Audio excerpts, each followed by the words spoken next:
Welcome, everyone. Today I am interviewing Vicki Bernstein, one of our great yoga teachers at the 406 Yoga Conference.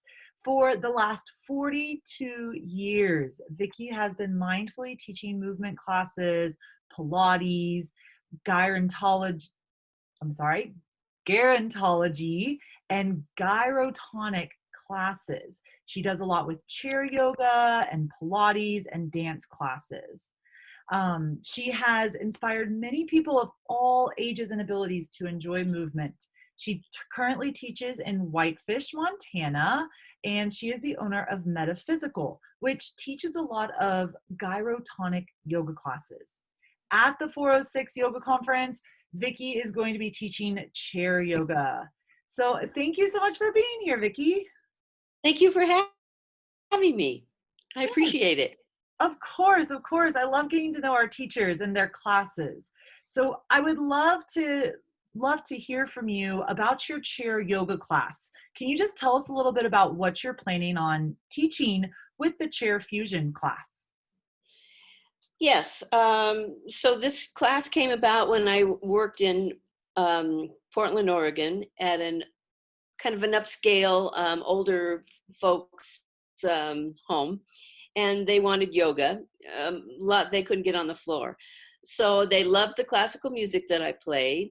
And we started just to move with music, which I've been inspired by that kind of yoga through Eric Schiffman. You're probably familiar with that man.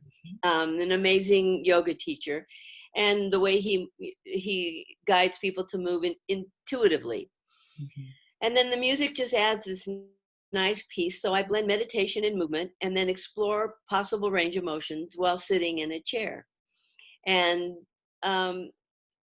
it's sort of like pleasant to watch people go into these deep states of intuitive movement, regardless of their age. It has a lot to do with feeling the movement from the inside out, being guided that there's nothing that they could do wrong, that there isn't any right and wrong. It's you exploring your own potential in a non-competitive space and feeling yourself move and breathe and relax. And that kind of support just lended itself to a very positive experience for everybody. Particularly with the use of this beautiful classical music we played several different kinds of music, but their favorites was this beautiful classical pieces. Everybody just relaxed, and it was like a team effort. It was just lovely. So that's what I like to share with people. Oh, that's so nice. I love that movement from the inside out. And music helps us get into those deeper states, I think. So that sounds beautiful. It sounds so relaxing and empowering and just, it sounds smooth. I don't know if that's a good word to describe it, but it sounds smooth. That's what I'm coming up with. That's a nice word. Fluid is another nice word, but yeah, I think you've got the general feel for it. Yeah. So is this class only for seniors or could anyone attend?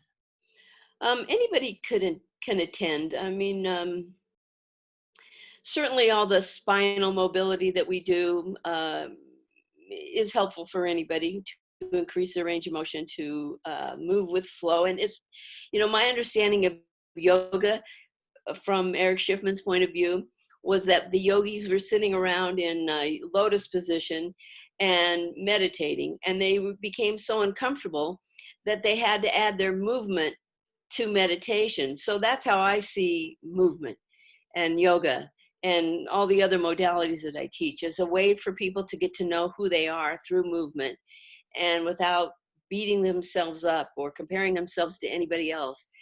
It's just a lovely way to grow. Mm-hmm. That mindfulness, mindful movement helps us with the meditation. Exactly.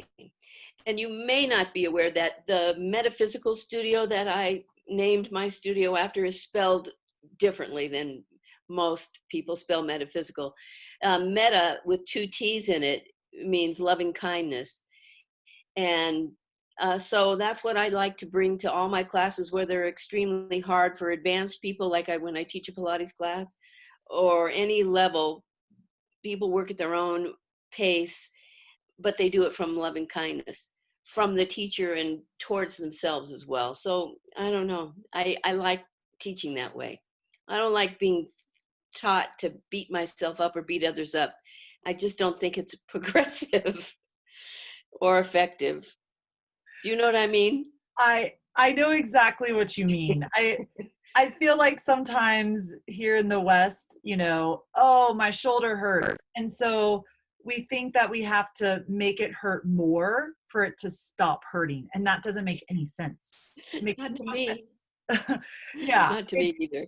right. It's never helped me. I can say that. So that loving kindness to places in our body is really important. And yeah, that I think that loving kindness and that, I don't want to say gentle, but movements that don't hurt, which is really Yes, important. which makes it different for every single person. Exactly.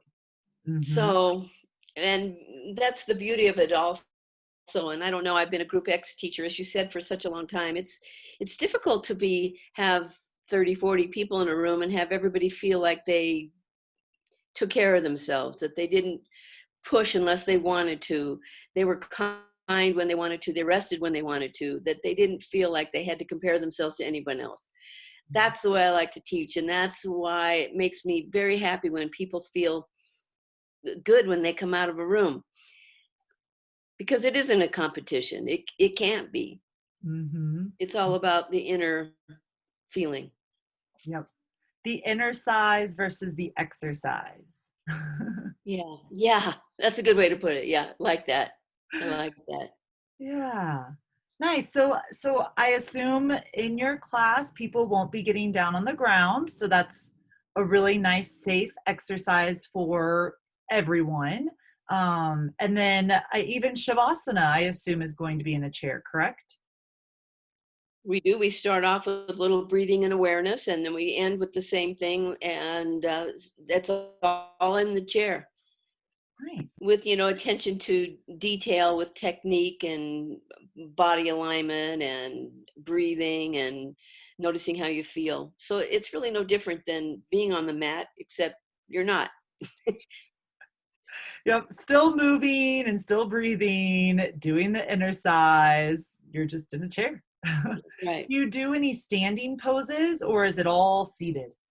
I have done both. It depends on who walks in the room. If I have a majority of people, in this case, there probably won't be, but in that older adult class who were chair bound, I probably would just stay seated.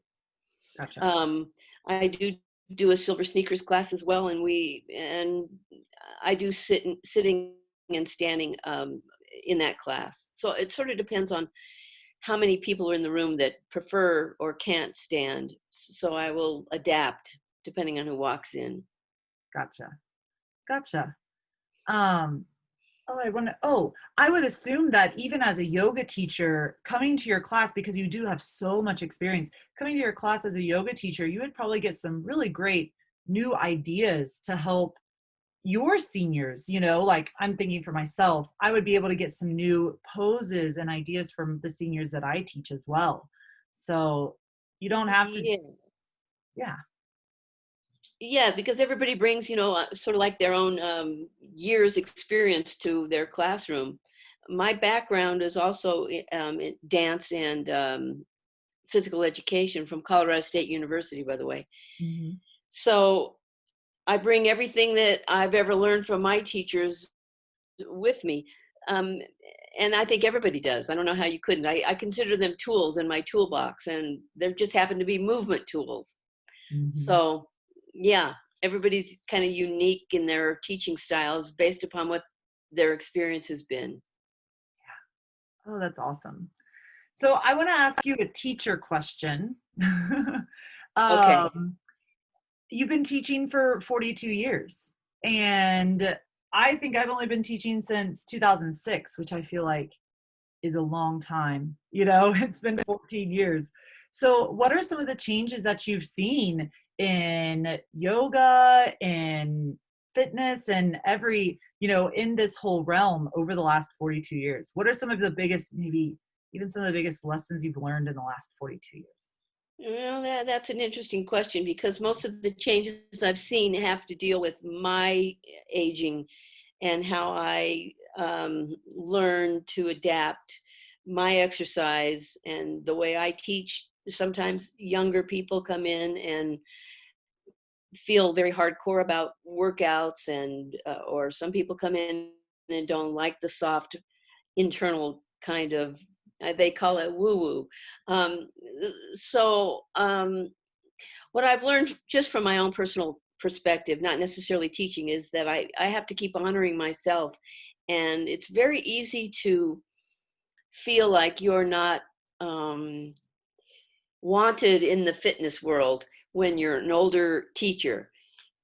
And that's probably true for older adults in general. I don't know that. I'm just speaking off the cuff. But the fitness world is a world where beauty reigns, and I like to think that that's not the case, and that movement should be promoted throughout the lifespan. Because, as you all know, movement is life, and death is no movement. So we have to keep honoring ourselves. And it's just interesting to see more how I react to the feeling like I belong into a teaching world as I get older. Um, it's easy to feel intimidated, but I still feel I have tons to offer. And until my passion wanes, I'm going to keep going, because I probably taught over, I don't know, I just making this up right now, over 10,000 classes with heart and soul. And when that time comes, I hope I'll know that it's time to stop. But when I lose that passion, I hope I know, because I would hate to stay on and not give them 100% if it's time to stop a career. Mhm. That's not really what you asked me, but that's what came up. That's fine. I like that answer. And so, I mean, to me, hearing that, I know that whenever I attend your class, I'm going to get a lot of heart and soul. And that's awesome. That sounds great. I also really love how you said, how how a lot of what you've learned is from your own experience. And I think as yoga teachers, we have to remember that a hardcore vinyasa practice that may have served you when you were 19 doesn't necessarily serve you when you're 40 or 50, and that's okay. You have to learn to adapt and change and be comfortable with that. So I thought that was a beautiful answer. I liked it. Thank you. Thank you. That's very nice. I also think that we tend to beat ourselves up a lot in this culture. And that's one of the reasons I do like the uh, more relaxed styles of movement. We're Mm. hard on ourselves. We're raised that way. And, I mean, I like an athletic class. Don't get me wrong. I teach a pretty hardcore Pilates mat class and I love it. But I also like to chill. Mhm. I like to chill too. I just feel like I'm not supposed to, but I like to chill. It's There so you go. fun. Case in point. We're Yes. hard on ourselves. So it's just nice to befriend yourself in movement. Yeah. Oh, I like that. Awesome. Well, thank you so much, Vicki. I really appreciate it. And Thank I you. love knowing that I'm going to get a lot of heart and soul in your class. That's Oh, so you're great. very sweet. Thank you for the opportunity to chat. It's nice to meet you. Yes, you as well. We'll talk more soon. Okay, thank you.